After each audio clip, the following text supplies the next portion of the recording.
Hello, hello. Welcome, everyone. The time is now 7 o'clock p.m. I call this meeting to order. Let the record show that we have 4 board members present, 1 absent, and we'll get right into our study session with our topic for today, the Tri-District Calendar Committee update. Dr. Mendeville. Thank you, President Garcia, Vice President Montero, board members present, executive team members, those who are listening and viewing out there.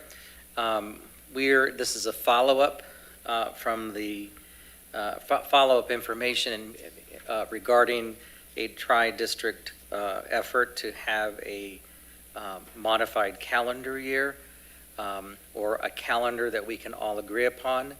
On Monday, May 9th, Kyrene and Tempe Elementary School District joined in a joint study session that was conducted via Zoom, at which time a presentation by all 3 districts was provided to board members, and this evening we will be viewing that formal presentation from all 3 district representatives who were deeply involved with the development and the details over a series of, actually all year long, folks have been working on this. And so it's our turn to take a look at that information from their presentation and be able to study and ask questions and get information that was learned from the meeting on Monday with Kyrene and Tempe Elementary School District. I also took the liberty, board, in that I took the questions and concerns that were expressed and provided those to you, and those are what you have in front of you, and then general comments. And we will together form answers or maybe a takeoff of questioning from some of their concerns, but really mainly the concerns that were shared by the elementary board members from Kyrene and Tempe were more specific to the concerns that an elementary K-8 district would have. So this is our opportunity to take the information and see how it best applies for Tempe Union. Having a high school only system, we have certain needs and situations where we need to respond to. So with that, Dr. Caller was the Tempe Union official district representative on that committee, so I'll pass it on to Dr. Caller if you want to preface it any further. Thank you, Dr. Mendeville. President Garcia, Vice President Montero, and board members, I am pleased to share tonight the information that sort of encapsulates everything we've been doing since October with our partners, Kyrene and Tempe. You need to know it was truly a collaborative effort, and I think we had 7 representatives from our site. Each of the others had 7 representatives as well. And it was really actually a really good experience for all of us. I think my team really enjoyed meeting some counterparts at those districts that maybe they didn't know before. And so it truly was a collaborative process. It was also a process where we had to give a little because we had some differences and we came to some conclusions, and those will be mentioned. But overall, I think we've got a really solid calendar that I think is student focused, that will help our kids in the long run. So I hope you enjoy the presentation and look forward to answering any questions afterwards. Okay.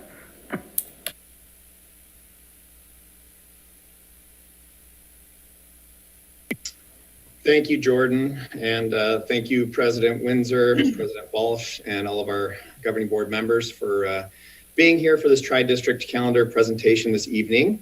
My name is Mike Mangini. I am the Assistant Superintendent for Administrative Services with the Tempe Elementary School District. With me this evening, I also have Ms. Lisa Gibson with the Kyrene School District and Ms. Mary Keller with the Tempe Union High School District. I'll let them introduce themselves to you in a bit here, but I wanted to start this conversation with the why for a Tri-District Calendar team. We talk about this calendar team also being a partnership. And within a partnership, we know that there's unity and consistency because it impacts our city and our 3 respective communities. We understand that we're 3 separate districts, but together we do serve one community, and it's crucial for us to continue to have those connections.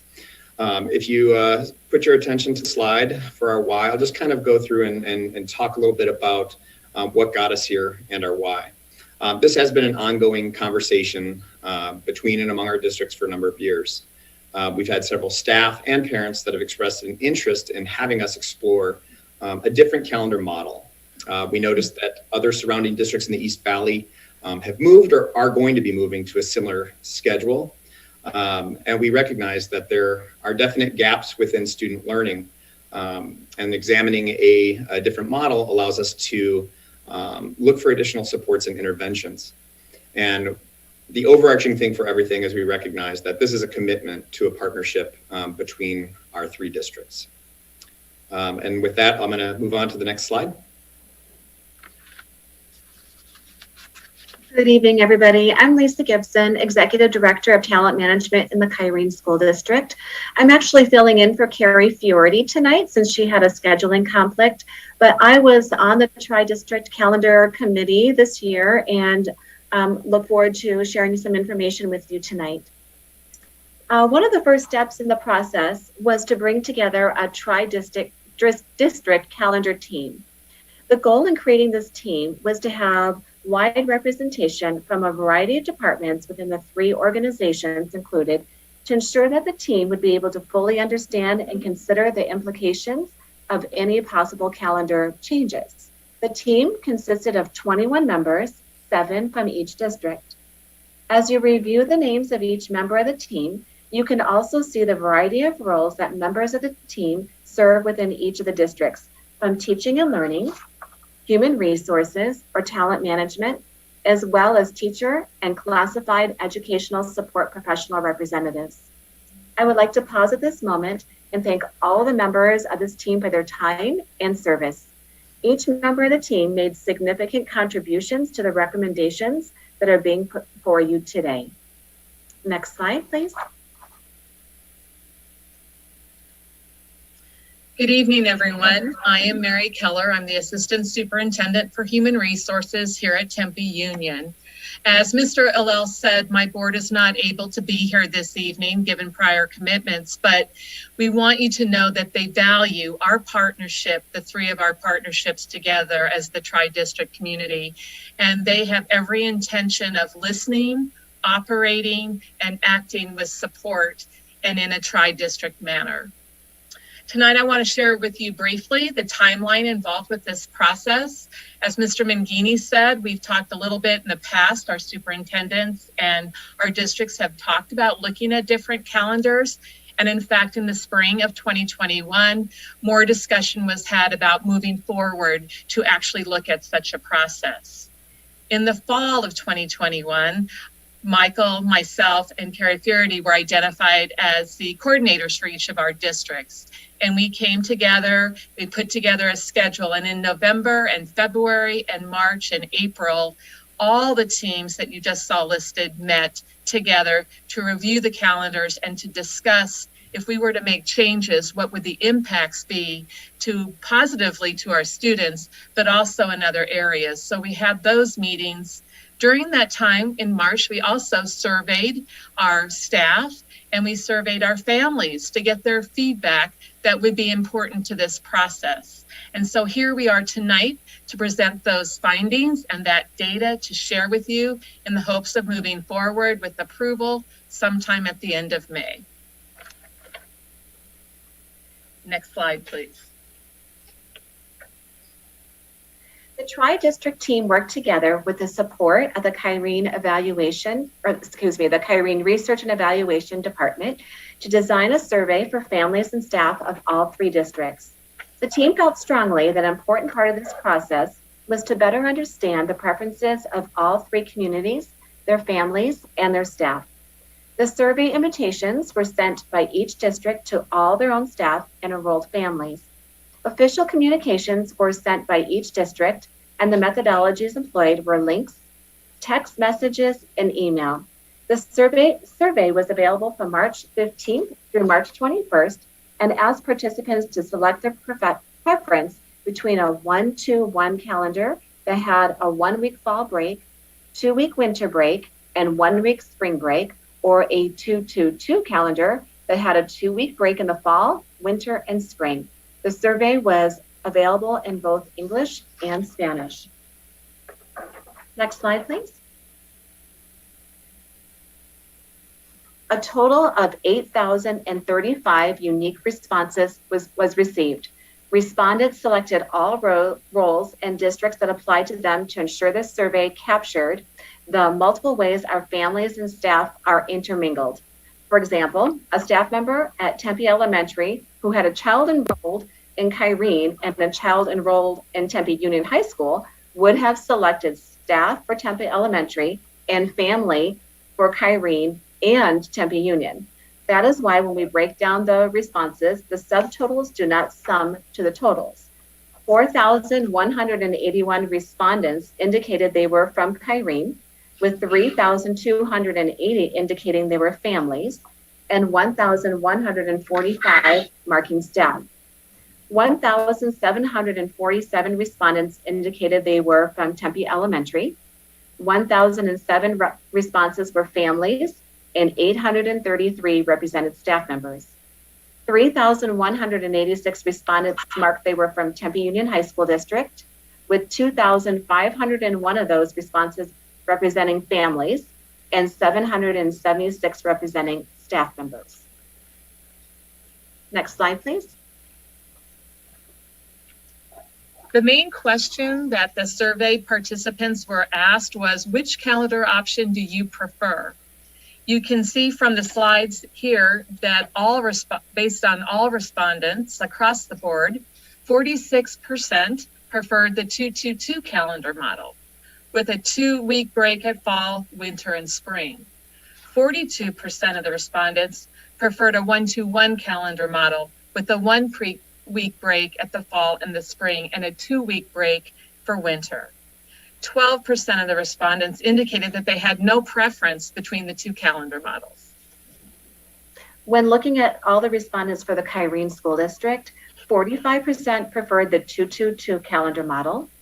44% of the respondents preferred a 1-2-1 calendar model, and 11% of the respondents indicated that they had no preference between the two calendar models. When looking at all respondents for the Tempe Elementary School District, 53% preferred the 2-2-2 calendar model. 36% of the respondents preferred a 1-2-1 calendar model, and 11% of the respondents indicated they had no preference between the two calendar models. In looking at Kyrene, and actually I think we need to go back because this is the staff one. We actually need to go, there we go. There we go. Thank you. At Tempe Union, 46% of the respondents actually preferred the 2-2-2 calendar model. 42% wanted to continue with the current model, and 12% had no preference between either of the calendar models.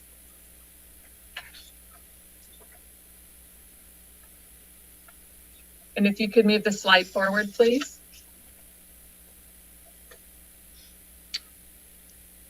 This next slide points out which calendar option you would prefer, and this data is related to families. When we look at the data for all family respondents, we have 46% of the respondents preferred a 1-2-1 calendar model with a 1-week break in the fall and spring and a 2-week break at winter. 43% preferred the 2-2-2 calendar model with a 2-week break at fall, winter, and spring. And 12% of the respondents indicated they had no preference between the two calendar models. And as we review the responses from only the families of the Kyrene School District, 47% of the respondents preferred a 1-2-1 calendar model, 42% preferred the 2-2-2 calendar model, and 11% of the respondents indicated that they had no preference between the calendar models. At Tempe Union, 45% preferred to keep the current 1-2-1 model. 43% were in favor of moving to the 2-2-2 calendar model, and 12% indicated they had no preference between the two calendar models. Please move forward.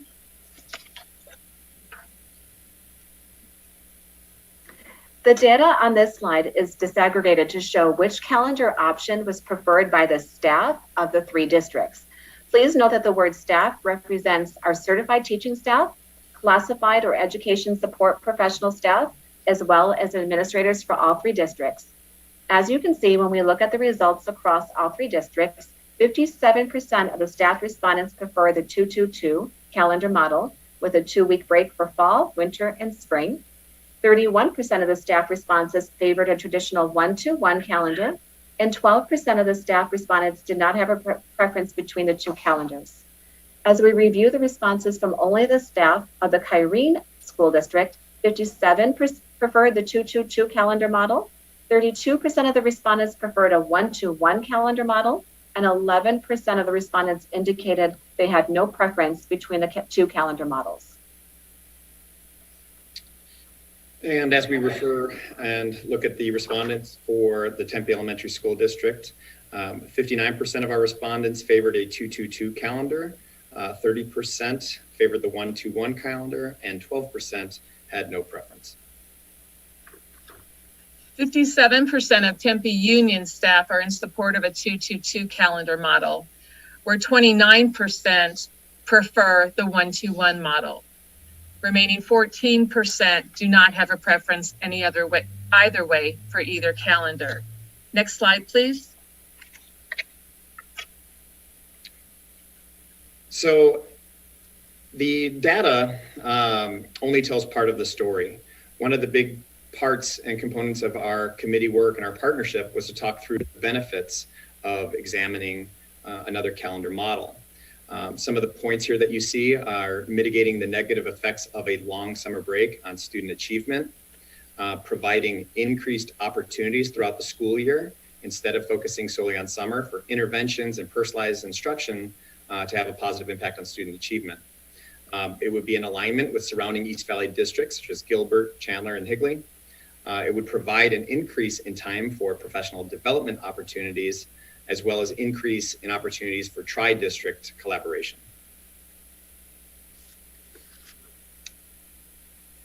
Continuing on the benefits, it also allows community resources and programming to be aligned with the 3 districts.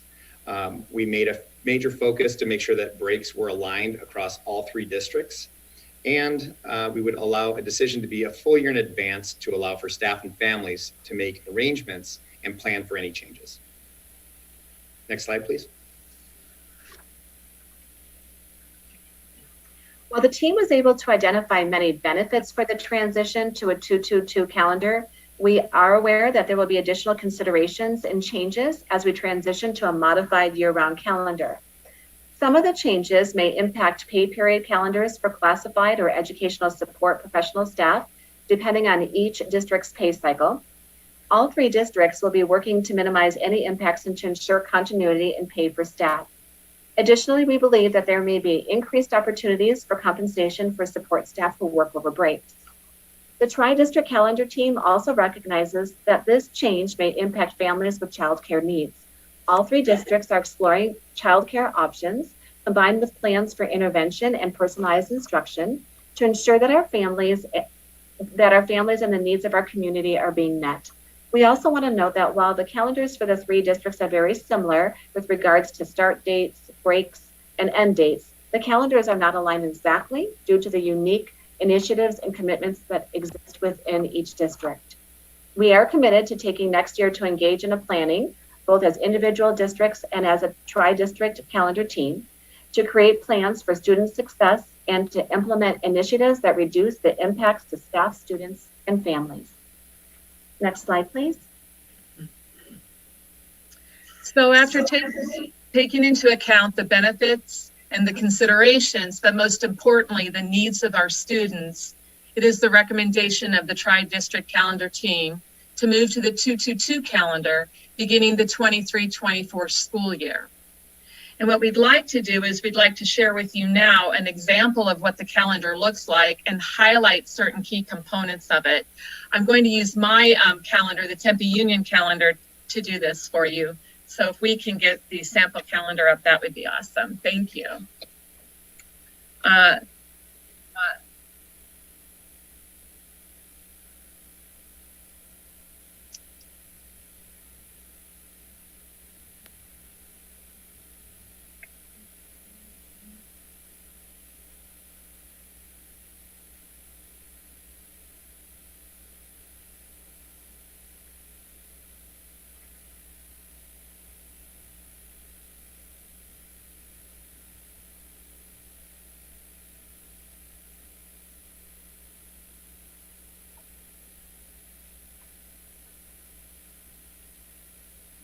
So I'm supposed to present the calendar, but I don't see it. Is it? Oh,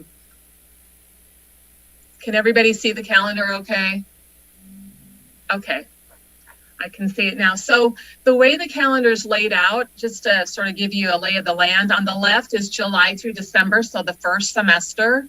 On the right is January through May, the second semester, and in between are the months and then very important dates highlighted. Starting at the top left, you'll notice there's an arrow. So we've highlighted some things. All of our students will be starting the first day of school on the 19th. That's that yellow box there. Depending on which district you're in, teachers may start a little earlier or later. For me, for our district, our new teachers start on the 12th, but that could vary by district. But the important thing is all the students start on the 19th. Moving down, you'll see September and October. There is actually the fall break straddles the end of September, the first part of October. Part of what we're trying to do when we did the calendar was also to take into account the length of quarters and semesters. And so that's why you see the break being given at the end of September and October. Another very important thing to notice is the 9th of October in green. That is a staff development day for teachers. We now have a common day after break. For us at Tempe Union, it's 1 day. For another district, it might be 2. But for us and for the others, all of our teachers get a professional development day after the long breaks. Down in November, a new thing for Kyrene and for Tempe Union is we've added a day to November, the Thanksgiving break. So you'll see that for those 2 districts, we now will have a Thanksgiving break that includes Wednesday, the 22nd. And this is very much in line with Tempe Elementary School District. Down in December, I'm not sure if you can see it, there's nothing really, any changes there other than the 2-week winter break are the same for all 3 districts. Thank you. Going back up to the top in January, again, that's just a notation that you can see that after the long winter break, which extends into the 1st, on the 2nd, we will have Professional Development Day, again, for all of our teachers. Moving down to March, our March break aligns with every other district, so all 3 districts have the same break in March. One thing worth noting, however, is there is a difference on the 29th of March.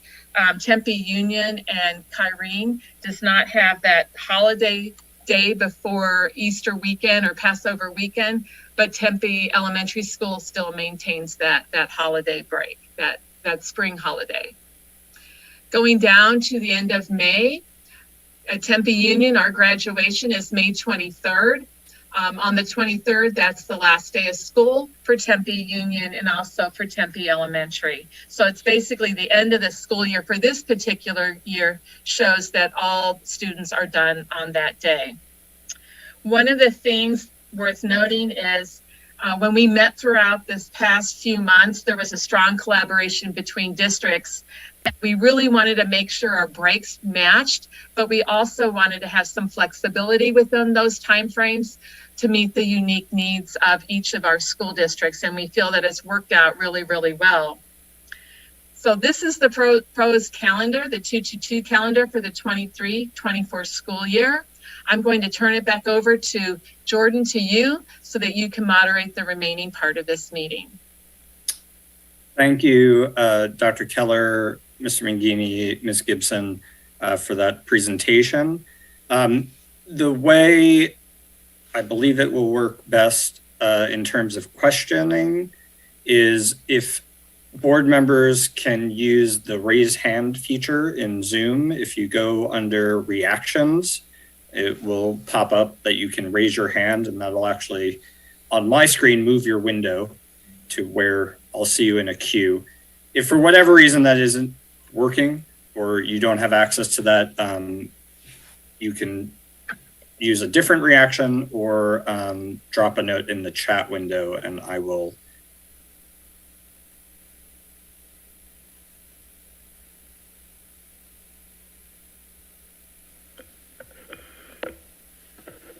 Thank you, Dr. Keller, for your involvement with that and for the other district representation, and the presentation was pretty clear. If we need to, Chris, can we pull up the the actual presentation so that should there be questions, we can actually refer to a larger print because I can barely see this. So I think now we just will open it up to board members for any questions or comments, thoughts, concerns, some suggestions, and let's just talk that through. And if we do not have the answers, we will certainly provide them to you at a later time this evening. All right, thank you so much, Dr. Mandeville and Dr. Keller for representing us. All right, we'll begin with Mr. Braza. I'll ask one question and then move on. I have a couple others, but just for the sake of productivity. I guess the big one that I'm hearing essentially is will the calendar, the alignment, there's concern over the pay schedule. Will it be aligned to the new calendar, the 222 model, in which the pay calendar will represent that instead of what we're currently doing? Dr. Mandeville. Thank you, Member Barraza. That's a great question because that's one that we're pondering, and we're going to have to look at all the salary schedules. So the goal for all three districts is to study the pay cycles and find a pattern of cycle that reduces any loss in income. And so that's a big task, so they're going to need a lot of time.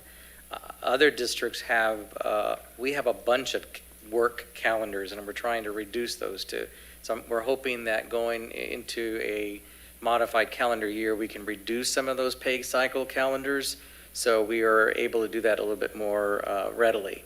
But that is one thing that we're looking to see, okay, which employee group has this calendar, and how can we shift that to where they have ongoing income, where there's no breaks or as minimum of breaks as possible. So yeah. I appreciate that. I know it was kind of a bigger question because there's various pay scales and classifications of pay. So I appreciate that's part of the conversation, because ultimately I think that's kind of where I think a lot of people are going to be interested in understanding where we transition from the new calendar and how that looks in terms of pay. So thank you. Absolutely, thank you. Thank you, Board Member Raza. Vice President Montero. First, just want to thank Dr. Keller for being our district representative. I had a couple of questions. The first one, I know we talked about on that second slide about additional opportunities for supports and intervention. What impact, if any, will this have on current summer school programming, or what are some of those additional supports that we're planning to give, especially if we're having those 2-week breaks? What are some of those interventions going to look like? What additional opportunities are we going to have that we don't have on a 1-2-1 calendar? Do you want, we'll fight over it. No, here's what I envision, because teaching and learning is already looking at shifting, because what we're having to do is look to shift our entire organizational process, what we do every month, and shift it over. That means that can go from adoption of the curriculum to start of school to there's so many things that are going to have to be shifted over by 4 or 5 weeks. That includes what we call Summer Education Academy. Now, I'm envisioning, and again, we have to study this more closely, how having extra time in the year will minimize or maybe reduce that opportunity for students to actually need a 4-week or 2-session summer school. Now, I think you all know me. I want to give to the kids whatever they need so that they're successful. So should we have to go continuously through the summer and have another 4-week 2 sessions, we're going to do it.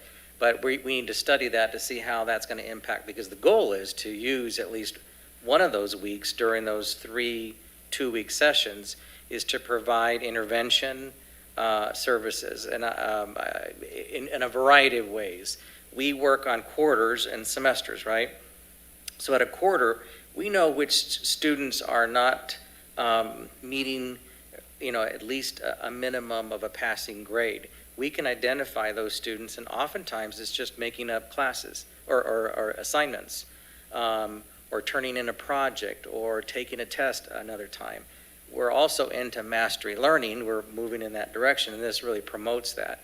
But if we can gather and organize those students to get caught up and get that C, then their grade and their efforts going into the second semester isn't going to be snowballed and being overwhelmed like, oh, I'm not doing well anyway. Where's the encouragement to continue to do better in the second semester? It just affords us with lots of opportunities. But to answer your question in a long way, we're going to do whatever we need to do that's going to be best for students. Perfect, thank you. And the second question I had, I know there might be, as we plan for the implementation later on throughout the next year, might get a better answer on this, but were there any initial financial implications of what this shift might entail?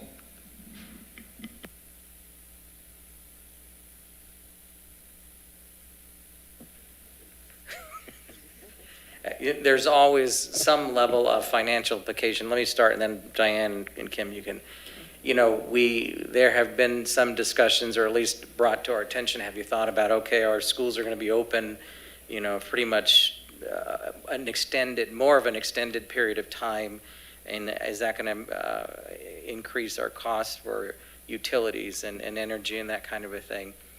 And I can't speak for Kyrene or Tempe, but what I can speak for is Tempe Union.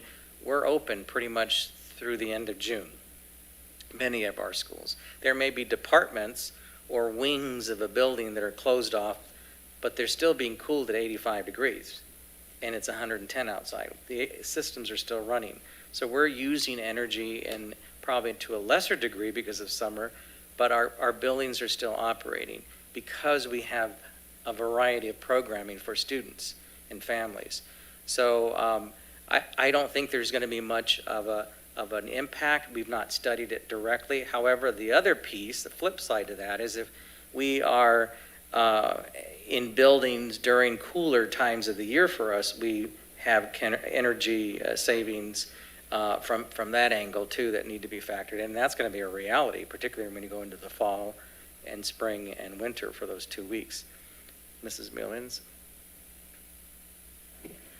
I think the only other thing that I would mention that Dr. Mendeville did not is that as we do these interventions, we're going to have to figure out how we fund those during those 1 week during the 2 week breaks.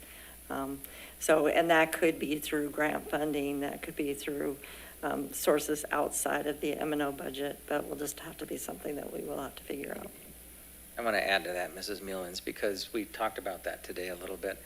And fortunately, before every school year begins with our title schools, we have to submit through a variety of surveys with our parents and communities a plan of action for the title school. How are the funds that were given by the Title I going to be used for the ensuing year? I think it's going to be incumbent upon us to make sure that we are factoring in those sessions for students to cover costs for being there, and maybe even pay teachers to be there, incentivize them in that way. A variety of things that we can do, but we have Title I funds that we can use differently, so to reappropriate those funds in a manner, because our calendar year will look differently, so we need to think differently in how we use those funds. Mrs. Hilgers, did you want to add something? Just from a teaching and learning perspective, in the past when we've done intercessions, they have been mostly online. Our students like to get that support online, so it's not the brick and mortar or the air conditioning or utilities, but more of the paying the staff members who are then providing those teaching moments to students. For our summer, in the past, we've had students who pay for that summer education. You're aware that in the past few years, we have utilized ESSER funds and different things to be able to provide those services free for our students. So I don't see that support being any different next year as it is this year, and that all of our SEA is completed in the month of June. Dr. Menville, one more thing. When we look at plan operations, I think it's going to be important that we look at each of the facilities. So some of the facilities can't go down past a certain amount. Our 85 degrees that Dr. Mendeville spoke about, that's the limit, but we also have areas that have to be lower, much like your band and your orchestra and those things, that those instruments and equipment need to be at a lower level. So just wanted to make sure we are aware of that. So that's not a big, that's not a savings for us. Thanks so much, Vice President Montero. Member James? All right. So my sisters and my husband actually were at Tempe High when they had the year-round calendar and loved it. The intercession classes were phenomenal because they also offered enrichment classes. So there was like music theory if you wanted to take it. It was really exciting. And in speaking with Mayor Molina, she said that the students at Tempe High from Guadalupe there was significant achievement, and the learning loss was less, more success among her students. So I think this is really exciting for a good section of our students. And we were talking about the pay for teachers during the intercession, right? Because we are facing unprecedented teacher burnout. And I do worry about how we can incentivize that to really get our teachers, excited to do that. How are we going to create the environment, the pay, make it worth their while so that they are also able to create quality instruction for our students? I think there are a lot of creative things we can do there, but I also think that we need to really, really make sure we are compensating our teachers appropriately. And my understanding is that it would be one of the 2 weeks. So they would still have one of the weeks. It would kind of like they would have a 1-2-1 schedule if they chose to teach the intercession. Is that correct? Mm-hmm. Okay. Yeah. And then how about identifying our students that are gonna need that, referring them to make sure that we are getting the maximum kids into that intercession. And I know this is not really relevant to us, but like identifying kids that might need childcare at the elementary level, and maybe tuition help at the elementary level. How are we going to have those plans in place? Well, let me speak first, Member James, on the intercessions, because I've been thinking about, oftentimes it's best for us to go into our communities to do some of these projects or services. So what I envision is that we actually, in terms of Guadalupe, that we go into the community and offer services there, because I think we're going to have a better turnout for starters. So there's just unique things like that we can do and do well. I also think part of what I hear from teachers sometimes is when it comes to the burnout, it's less of a burnout when you're dealing with or working with your students specifically. So if we had it structured, and I'm just thinking out loud right now, if we had it structured in a manner where teachers were responsible for an intercession that involved strictly their students, you have more control over that. You actually can use the data that you've been using through your formative assessment planning and all of that to plan and structure, because not every kid's going to need the same kind of assistance and need. Like I mentioned, there are going to be students who just need to get caught up, turn in an assignment or redo an assignment or take a test. And that may be the extent of their intercession experience for 2 or 3 days, So I think what we will do most certainly is to look to our teachers, because they're the ones that know the best, what's going to be the best format.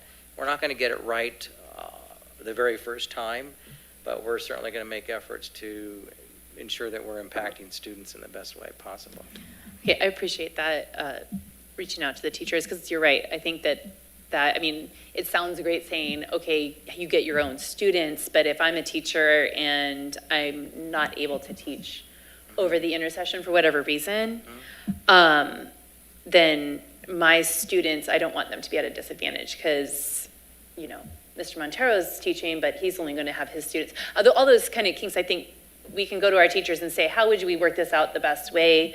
Is it going to be that, well, I'm not going to do it, so Mr. Montero is going to take, I'm going to give him kind of notes to help get these kids caught up or whatever it is. But I feel like our teachers are going to be really vital in that conversation. So I appreciate that you recognize that. Yeah, absolutely. That's awesome. The other thing, if I may interrupt, Sure. you know, the whole notion around having the 222 is also to afford our teachers and staff to rest. Yeah. And, you know, when we have a week off for spring break, I know families and they're, you know, taking kids here and they're doing that and they're taking to the doctors, or then they may have a day or two where they can actually rest. So having this extra time will regenerate, in my opinion, and from what I've heard others in neighboring districts who are in the modified calendar year where they can actually rest. So I think, and I'm optimistic, that we will experience less of that kind of a burnout from our teachers. Right, and I think there's a combination. There are several factors about why that staff was so high, the staff results, because yes, we need that break, yeah. but we see that what, you know, the elementary calls that summer slide. We see that when we come back, and if we can reduce that, that helps everybody. It helps us as educators. And then one of the things that was pointed out in the Monday study session in Kyrene and Tempe was that so many of our teachers live in Chandler and Gilbert, and they're already on that modified schedule. So we're also really helping to retain our teachers if we're going to be in the same calendar that their families are in Chandler or Gilbert, wherever they're living, you know. And it sounds like Mesa might be going this way at some point too. So thank you. Thank you. Thank you, Member James. So I have a few questions kind of building up on different pieces that board members have already shared, but one that I'm kind of curious about, which first I'm really excited about this because I wish that this existed when I was a student, because my brother attended Tempe and Kyrene, and between the transitions, you know, I was able to take care of him at some points and other points not, so it was kind of a challenge for our family. So I think this is going to benefit our families a lot. But one thing that I am curious about is our sports and activities, because there are things that happen during the summer. You know, whether it's sports or, you know, I think like marching band, I know choir does some stuff beforehand too. And so my question is more about, are those going to shift in terms of the integrity of the length of time that they use for that preparation for the fall sports or for the fall for the activities, or are we anticipating that time frame to be shortened as well?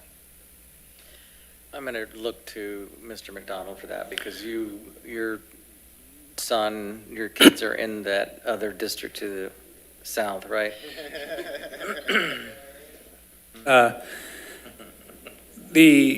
I want to make sure I answer the question correctly. So, of course, the summer itself, they'll still be able to maintain all of the practice, weight training, those types of things, marching band, their camps, their clinics, everything that they do, they'll continue to be able to do that. The AIA will not shift the season. So, in fact, it gives us more time to be able to bring in our freshmen, get them accommodated, because the season will, though the school year starts earlier, say for football, we'll have 4 weeks even before we start to get in. So we have more time to get them recruited, get them excited about coming out, doing all of those things. So the seasons themselves will stay the same. It actually is a benefit to us. No, thank you for clarifying that. Yeah, because that was one of the things that, obviously with the shifting and going earlier, you know, what did that impact look like for us, and giving them more time, I think, is always beneficial. The other piece too, building on Member Montero's, or Vice President Montero's, sorry, question coming around the intercession.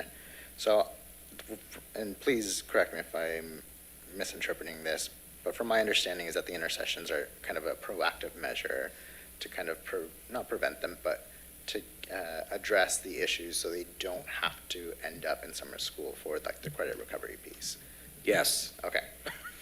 Absolutely. That's the advantage of going to this model, because it's not just for, you know, the intercessions for capturing credits and assignments. It's also for the enrichment pieces. I mean, there's just a lot of opportunities for all students. No, thank you for that. And my clarifying question is, how does that function in terms of, obviously, we primarily operate off of the semester models, and, you know, maintaining or trying to get that credit, how does it equate to when, you know, let's say you didn't take advantage of the full intercession? So worst case scenario, you don't do great, and you have to end up going to summer school anyway. And when we're looking at the actual credit itself, how much of an impact are those two intercessions? Because they're two separate semesters. So technically, let's say if you're doing health, you wouldn't be catching up in the second semester because you would have already taken it, right? Mm-hmm. Or are we looking at, you know, integrating that into the previous piece so we don't have to end up doing it later for summer school? Does that sorry, I'm getting really No, it nitty-gritty. makes good sense. I hear what you're saying. Why don't you start, because I have something I want to say on that. President Garcia, this is how I envision it. We're on a semester system, so kids get credit at a semester point. So you've got a student that, for whatever reason, missed several assignments, maybe got an incomplete that 9 weeks. Teacher has a list of those assignments that the student needs to make up, can do that in the intercession or can do that throughout the second 9-week period. But really the credit is awarded at the end of the semester rather than the 9 weeks. So I think we've got an opportunity not only to make up work, but you could even be creative and offer a brand new course during a 2-week session, because our summer ed are 2-week sessions that you can obtain credit for a course. So we can look at the intercession in a variety of ways of either advancement, enrichment, or credit recovery or making up work. You beat me to it. That was my next question. No, so thank you for that. And then one other piece that I wanted to touch on, it seems from the surveys that, you know, the breakdown pretty much evens out in terms of how Tempe Union shares Kyrene and Tempe L. But I was just curious if we went even further and broke it down by school community. I was just curious as to responses by that, and my guess is that they pretty much align with the Tempe L side of our district and then the Kyrene side of the district, but I was just curious. Yeah. I don't have that data. Can you speak briefly on that, Dr. Keller? Are you talking about where the parents came from that participated in our survey? Yeah, just like, you know, based off of the school communities, because, you know, We don't have that data broken down that far. It was mainly asking very general questions. We didn't ask really where they were coming from. Is that obtainable? It would be difficult because you didn't have to put your name on the survey, so we wouldn't know, there's no identifying features for that. Did we have a way to distinguish families that, and I apologize if I didn't catch this earlier, but the ones that have, families that have children in both districts? Yes. Let me think about that a second, and I'll give you an example of why I'm hesitating, because the reason it didn't total, if we go back to that, is because you could probably be a parent and answer in both districts. I don't believe, it didn't ask you if you had children in both districts. But what I will do is I'll go ahead tomorrow and I'll get a hold of the data person who ran it for us to see what other data maybe they gleaned or collected. And if we can, then we could find out who has in both. Part of the problem too is, for example, like I have an employee of mine who could answer as an employee, but also as a parent in our district. And she goes, how should I answer? My point to her was, as a parent, we want to know what you have to say, so you could just respond as a parent if you want to. If you feel it impacts you also as a staff member, you could respond as a staff member. I wasn't going to really tell her how to do it.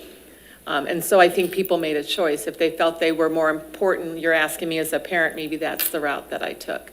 So that's the problem. It wasn't really, we didn't go that fine with the data.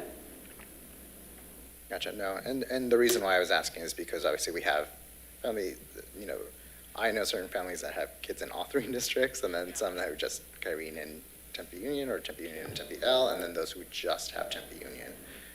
So Let me see what I can find for you. Okay. Okay, I'll do that, and if I'm able to get anything, we can get that okay, for you. perfect, thank you. Member Braza? Yes, I have a few more questions, but again, I'll just probably go with one and a comment right here.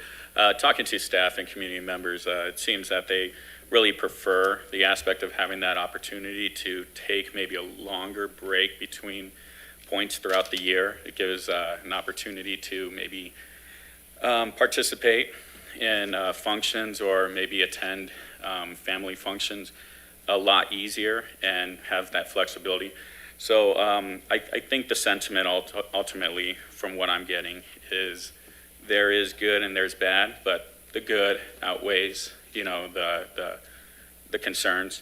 One point though, however, one staff member, Rodrigo, that teaches at Tempe High, had mentioned to me, Rodrigo Palacios mentioned that, you know, for a lot of our recruitment and a lot of families and staff members, we're pulling from Phoenix. You know, we're recruiting from the Phoenix community. And how does that work? Or maybe we need to also keep that on our radar in terms of being mindful of how that works in terms of our calendars and with that, so we don't stray too much on our goals of trying to make sure that we're aligned with families in the Phoenix district and other areas of our community that we're trying to pull in from the reservations to Chandler, Gilbert, as far as Queen Creek. It looked like from the demographers' information, we pull from quite a big area, you know, which is great. So that would be probably my comment. It caught my attention. I thought that was really good. The one thing I'd say for teaching and learning in terms of the catch-up, thank you for mentioning that it's more of a semester, and so those catch-up periods aren't necessarily looked at as a completion period that has to be completed, but it's more of a, we're going to keep working with you and keep getting those assignments done. I know that the district's working on, or has been, especially since the pandemic, so I don't know where we're at with it, but we were modeling or prototyping a mastery type model setup. I'm just, absolutely, and I'm thinking that maybe this might be an opportunity to do that, because those little 2-week periods we can see what they're mastering. Maybe we don't get them caught up necessarily on homework, but we say, well, do they know fractions if we're saying math? Do they know the quadratic? And so that way we can say, okay, we caught them up to this point where they're supposed to be at in that instruction. Or we can identify those gaps. So I like that, you know, flexibility of looking at a semester. And so I would say go creative, and I know you always do, and we have had discussions about it, and I'm working through a couple of the books that you recommended, and so definitely excited that that's kind of the approach. So I'd say let's look at, if that can work in. So I'll reach out to you, definitely. The one thing I guess my question, and maybe this is more for Julie Peterson, who's our Director of Food and Nutrition. I'm looking at, is there not, or based off of the USDA guidelines in terms of our food and nutrition, does this affect how that summer school calendar looks like, and what we can offer? Is breakfast still available during those 2 weeks, or are those periods in which we have to make adjustments based off of the contract itself? I know the federal government contract is very explicit on some areas, and recently with executive decisions have been broadened a little bit, but those are expiring at some point. So maybe it's something for her, but I'm just curious in terms of, can we still get, maybe pass out more breakfast and lunch opportunities? Great comments and question, Member Baraza. When I talked about programming, and basically our organizational structure and planning has to be shifted, food and nutrition is a big department of that. Now, we're merely making a change in their learning day and structure. So everything that goes with that for a student goes with that, and that includes food and nutrition for their, those students who are qualifying for breakfast and lunch, or, so all that just shifts over. Now, Julie Peterson's going to have to do some little bit different kinds of planning, ordering, all those kinds of things, but I don't see that it should not impede in any way, shape, or form our ability to provide students what they need in terms of food. So in other words, the breakfast is still, under the guidelines during those 2-week periods, or during those break periods that we are having students on campus? We would be able to do at least something our like assumption that, is. yeah. Okay. How about lunch in that respect? Are we offering lunch? Are we looking at in terms of a summer school like kind of model where it's like maybe we end before, or? Like for right now, for summer school, we have We don't do lunch? We do the breakfast thing? Yeah, because they're That's- out early enough.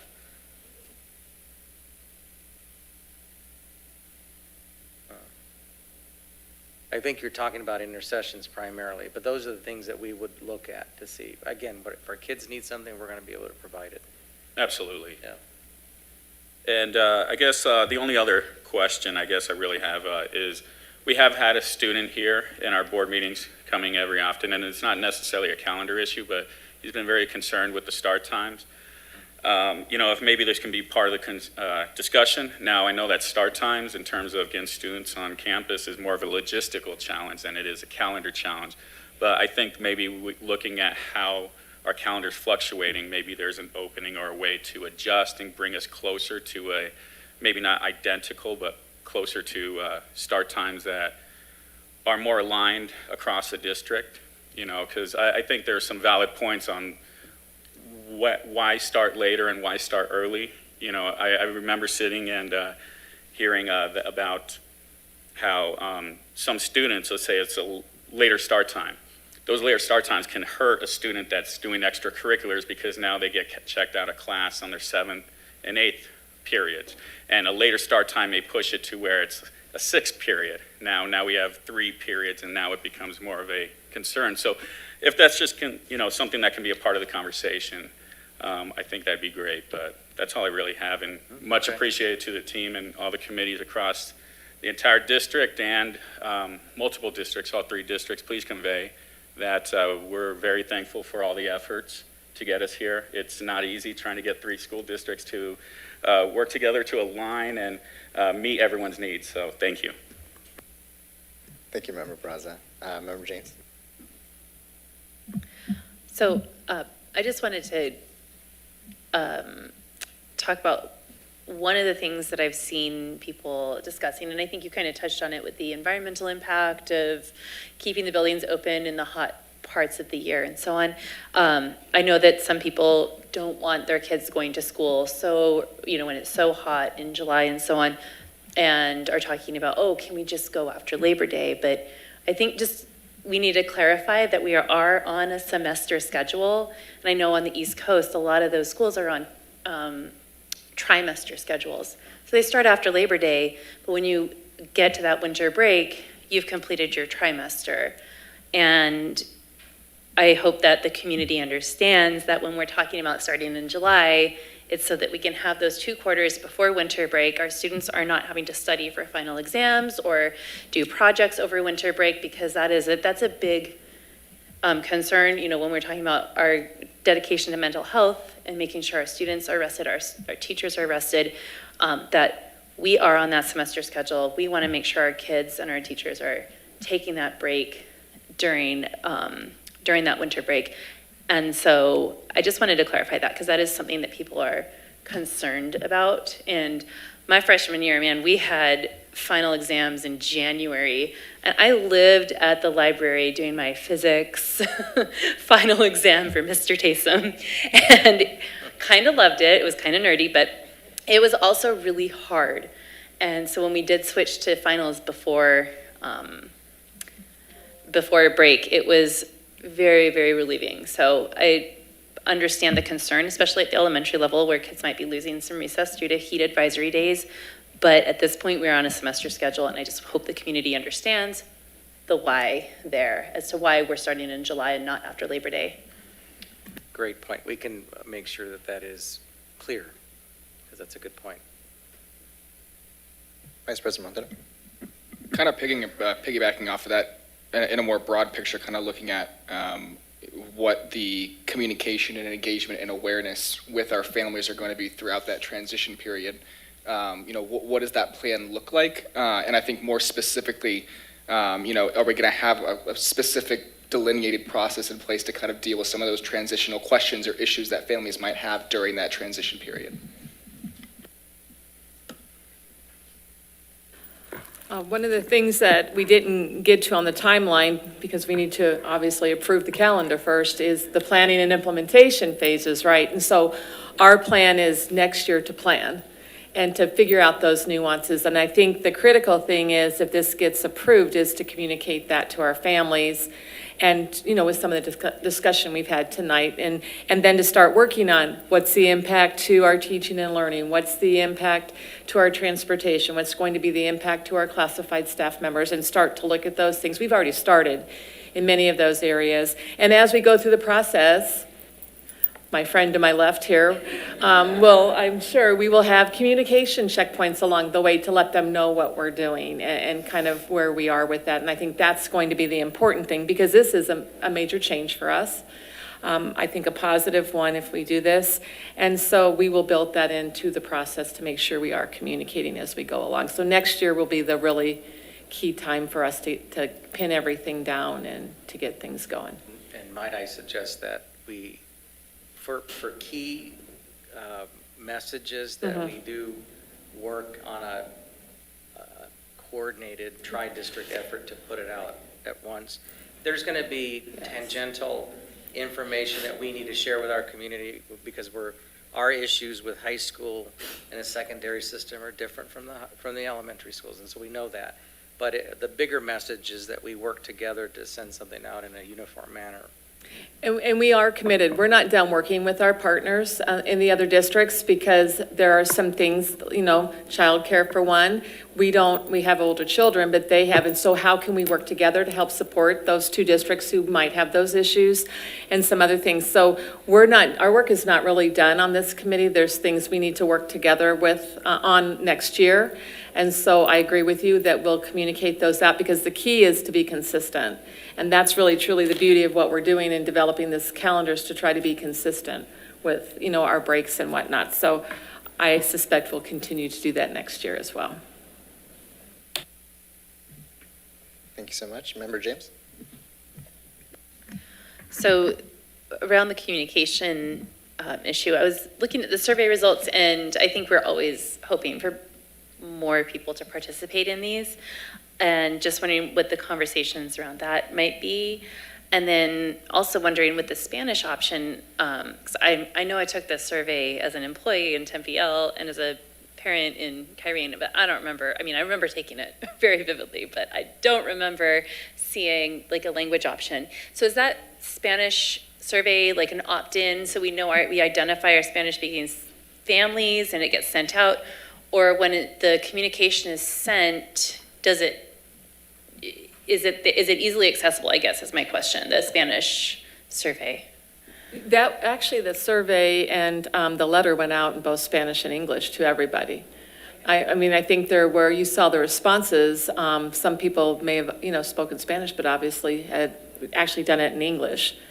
Because if you look at the number of families who responded and the number of surveys we got back that were actually in Spanish. But no, it did go out so that people had that That's choice. and I couldn't remember. Yep. I wasn't looking for that at that time.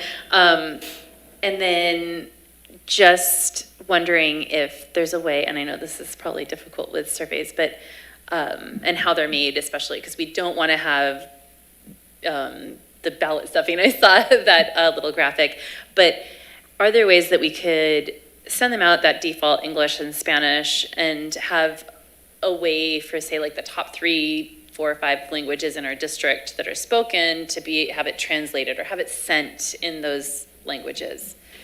When we send communications out coming up, is that what you're asking, Just trying to figure out like how we can get more engagement. So what are the top, say, 3, 4 languages in our district? And is there a way when we send out like the English and Spanish survey that we have some sort of way we can say request a survey in X language? Just even if it's like a top few languages. No, I see what you're saying. Does that make sense? Yeah, and I would think that's, reasonable and I'm not going to say easy to do, but can be done. Right. I think it's a matter of us sitting down and figuring out how to do that. And the folks, we worked with Kyrene's data group in this. We also have Dr. Alexic here and I know that we have tools that allow us to do that, Qualatrix and whatnot. So I think you're right. We can totally look and see what some of the top languages are in addition to Spanish. Awesome. Thank you. Mm-hmm. Thank you so much, Member James. I appreciate that question in particular, because I remember a lot of our families and communities, especially growing up, would not answer surveys because one, obviously couldn't be understood, but this perception that even if it was an anonymous, that it would lead to any other additional information that could compromise the family or make them feel in a different way. So I appreciate you raising that.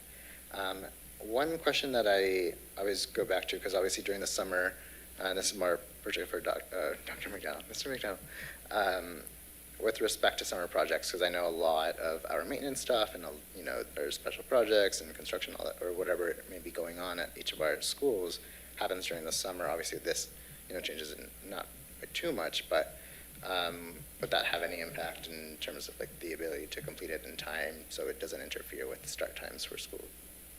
Yes, there's going to be some of that. We'll have to be creative on the projects that we're looking at, because now we can open up a 2-week opportunity as well, which a lot of our jobs could be longer than a week, so we couldn't do it during the current spring break or our fall breaks, but with the 2 weeks, we can get some of those things done, you know, our parking lots or things of that nature.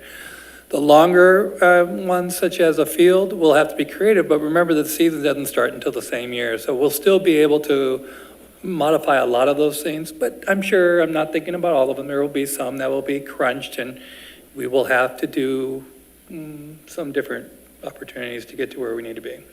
No, yeah, I appreciate that. And then, of course, with the long lead items and everything going on in the world today, Yeah. we may never have any more to do, so. Yes. Teasing, no, I'm just. Exactly, and I'm kind of thinking ahead too.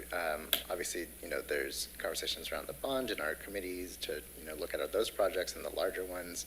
So I'm just kind of thinking ahead, and because those are larger projects that take time, but I'm sure that we'll be creative. And Yeah, we'll have to be creative. Yeah. And we'll learn from the other districts that are already doing it. Yeah, that's true. That's great. All right, thank you. Board members, any other thoughts, comments, or questions? No, hearing none, seeing none. All right, Dr. Mandeville, do you have anything else that you'd like to add? No, other than I'm excited about this because I was going to not remind, but just clarify with Dr. Keller that actually the work is going to begin now, the real work. And actually, it's kind of nice to hear some of these aspects of creativity for programming opportunities, like what Mrs. Hilgers had mentioned and others, I hadn't thought of. So it's kind of nice to, their minds are already turning on what we can do. I'm just excited because it's also going to be, I believe, a very good opportunity for our students to have a continuity of their programming, their schooling, and contrary to what some folks may say, kids really like to be in school. They want to be in school. And so we're creating an opportunity in an environment where they can be in school. They may complain at times, but they really enjoy being at school. School's a place where they've made connections, and we want to build upon that, and this is one opportunity to do that. Well, thank you so much, Dr. Mandeville. Again, thank you to the committee and Dr. Keller and everyone else involved in the ton of work that was involved in putting all this together and presenting it to all 3 districts and trying to get all 3 of us, all 15 board members on the same page. Having said that, the time is now 8:09. I move to adjourn. May I have a second? I'll second. Thank you so much. I guess we didn't, but all right. All those in favor say aye. Aye.